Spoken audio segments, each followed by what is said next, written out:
From the BBC World Service, in association with ABC and All India Radio, this is Stumped. Hello and welcome to Stumped, your intercontinental hit of news, features and debate from the quirky world of cricket. I'm Charu Sharma for All India Radio in Delhi, having just finished up with the year's first ISSF Shooting World Cup, hosted by Delhi. The sport is evolving. The spectators can make noise, they can cheer, the music is on. And to top it all, a 16-year-old Indian boy won 2 gold medals, one with a new world record. Wow. Cricket-wise, the T20s were exciting, but more on that in a minute. And I'm Isabelle Westbury, just down the road in Mumbai at the Wankhede Stadium, where it's a vibrant atmosphere, a healthy crowd, the sun's beating down. But England have fallen to a series defeat against India, and it leaves the World Cup holders languishing at the bottom half of the ICC Women's Championships.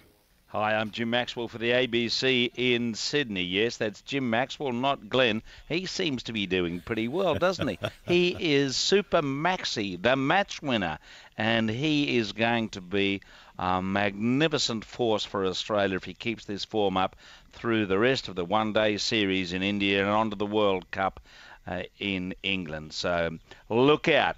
Maxwell's got his hammer.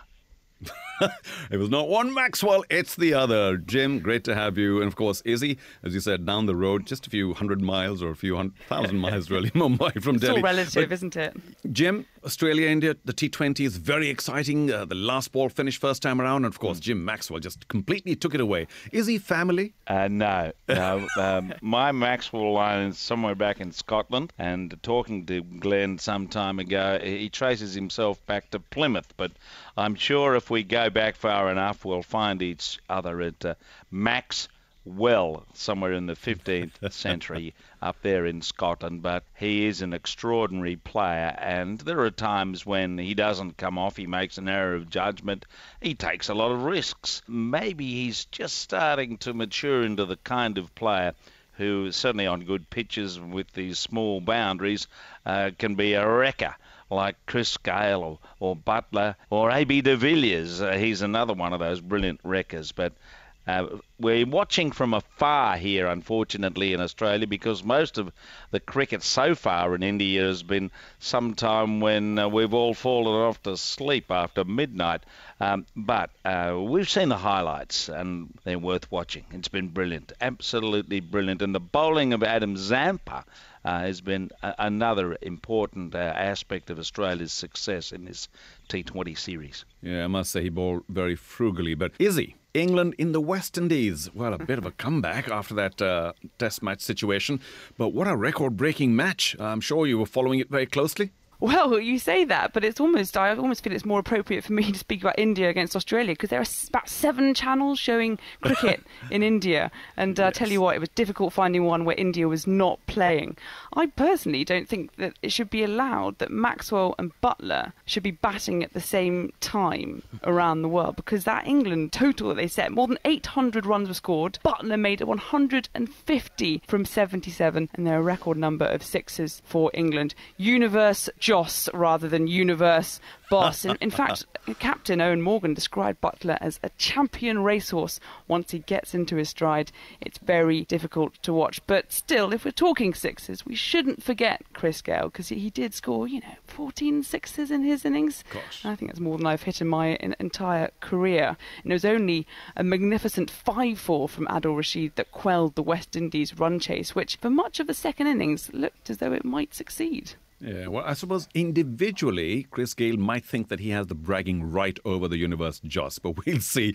Jim, just very quickly, we talk about India and England being, well, I think the favourites for the World Cup this summer, but would you like to drop the West Indies into the mix now? And of course, there's always Australia, but have West Indies done enough to show that they are back, and how? I suppose so, if they play their best cricket. I think the interesting part of the World Cup is to start with looking at the format where everyone plays everyone. So that exhaustive list should produce the 4 most consistent teams to play from the semi-finals, and then anything's a chance. So I would have thought, yes, England and India should make it. Australia, more than likely, if they keep improving with Smith and Warner coming back. And the West Indies, perhaps. New Zealand, South Africa, even Pakistan, the mercurial Pakistanis. But yes, the West Indies have certainly made us all feel pretty good about watching them play now that they've recovered some confidence and a bit of dash in their cricket. Well, I just think it's great that if there is no obvious title contender and so many are putting their contention in the hat, all very, very good for the World Cup. Plenty of cricketing action this week, but the two stories that really stood out for me involved the Emerald Isle, as Sri Lanka is often called in this part of the world.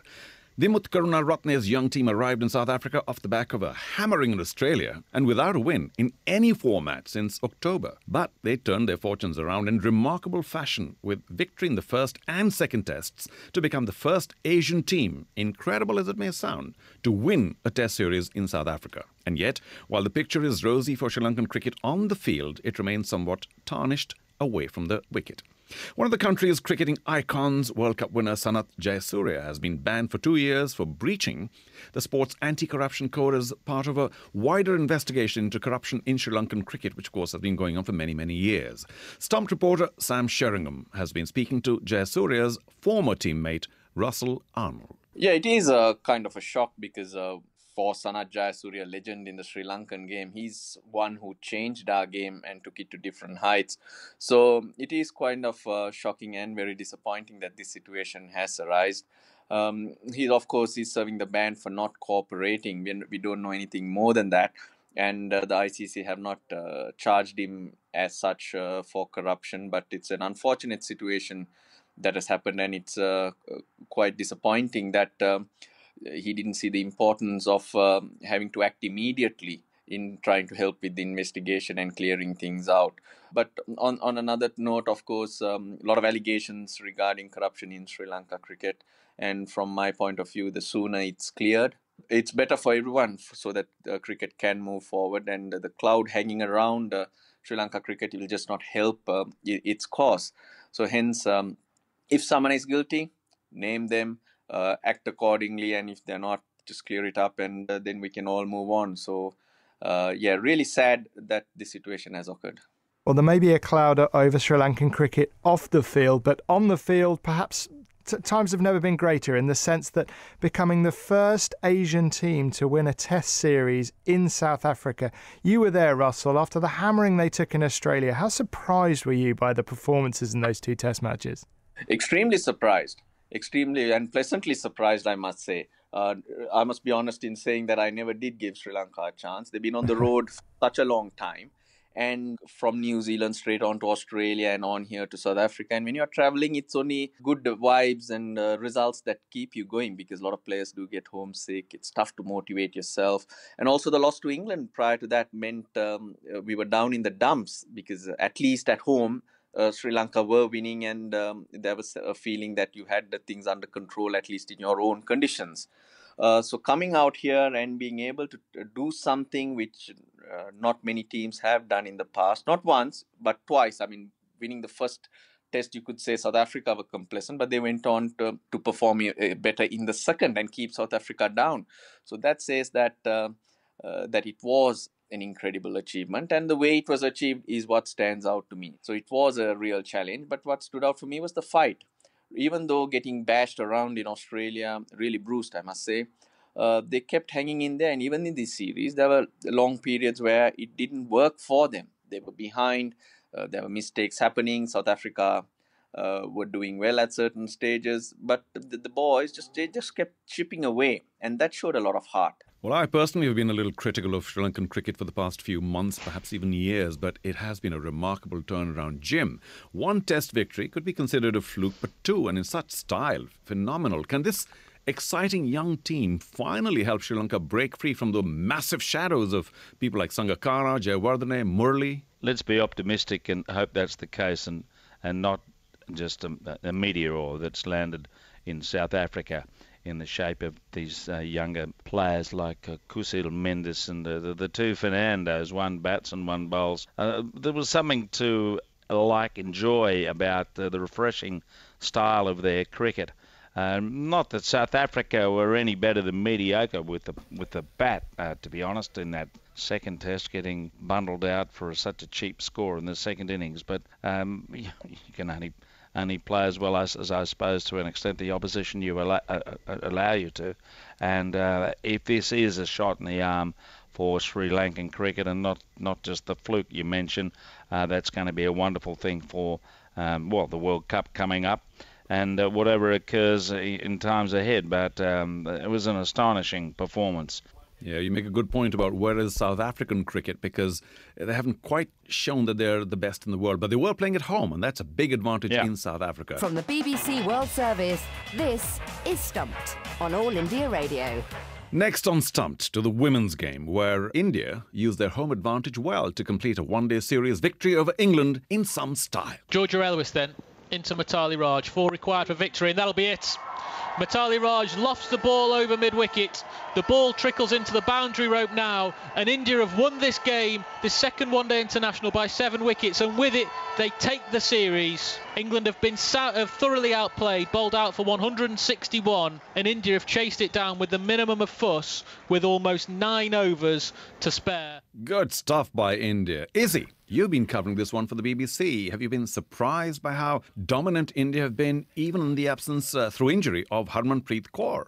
In a word, yes. I'm afraid to say I predicted a 2-1 series win to England. England came out talking a lot about their strength in depth, but really it's India who've been the ones rallying around. A couple of their big names have really fired, Smriti Mandana, Mitali Raj as well. But the load's been shared, and I think really the influence of the new coach, W.V. Raman, has been profound. The senior players talking a lot about the technical contribution. They're confident, they're questioning, they're growing, and it's almost a bit like the India men's side in the last 20 years. This is a country with cricket, as you know, Charu, running through its veins, and if India are able to tap into these huge reserves of female cricketers, the future is very exciting. Already there are a few youngsters cropping up. Jemima Rodriguez, Talia Bhatia, their keeper, very tidy behind the stumps. Harleen Dool played in the first ODI.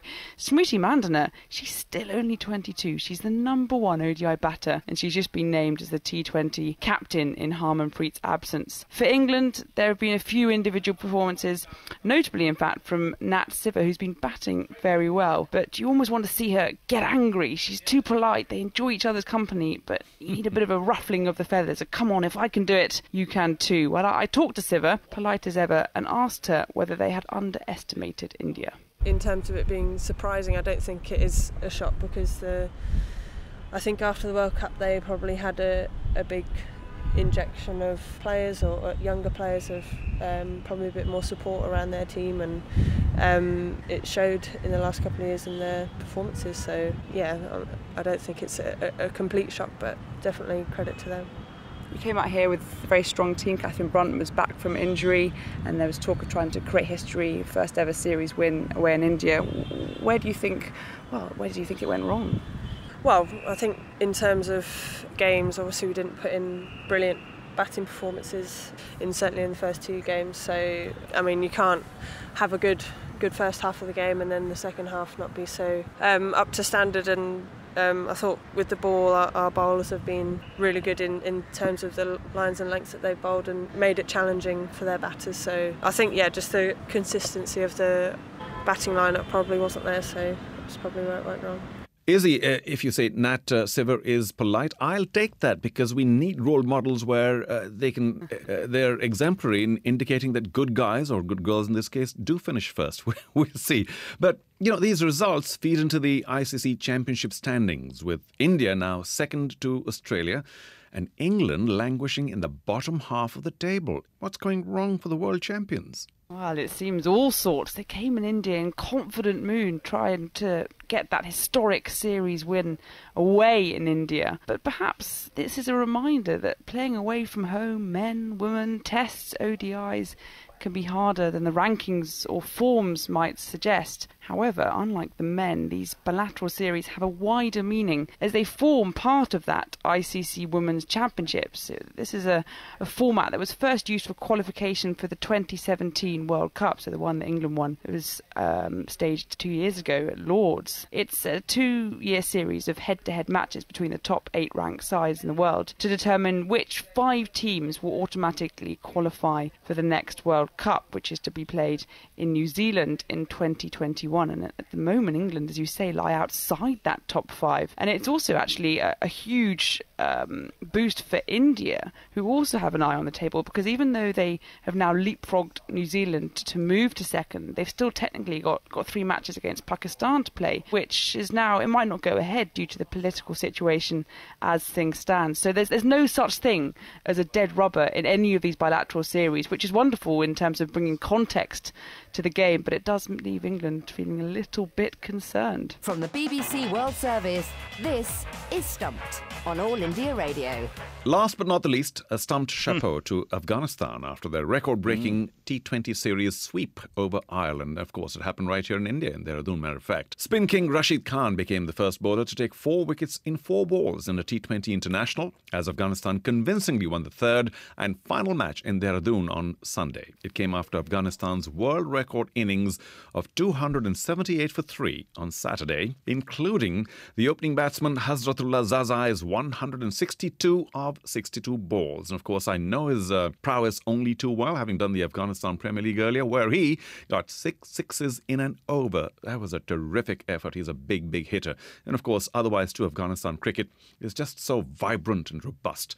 They prove once again that they're a force to be reckoned with. Now, Jim, could they cause an upset or two at the World Cup, you think? They could. I think they're more of a chance next year in the T20 World Cup than a 50-over comp. But yes, let's hope that they do, because that's what we need to keep our spirits going and enjoy the sort of fickle, unpredictable nature of cricket, as we've been seeing in the last couple of months in Test cricket.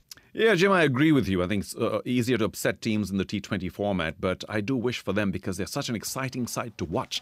That's all from this week's Stumped on All India Radio. Keep in touch with us throughout the week on Twitter. We're at BBC WS Sport with the hashtag BBC Stumped. My thanks to Jim Maxwell and Isabelle Westbury, and to you for listening. Goodbye. Stumped is a BBC sport production for the BBC World Service, in association with the Australian Broadcasting Corporation and All India Radio.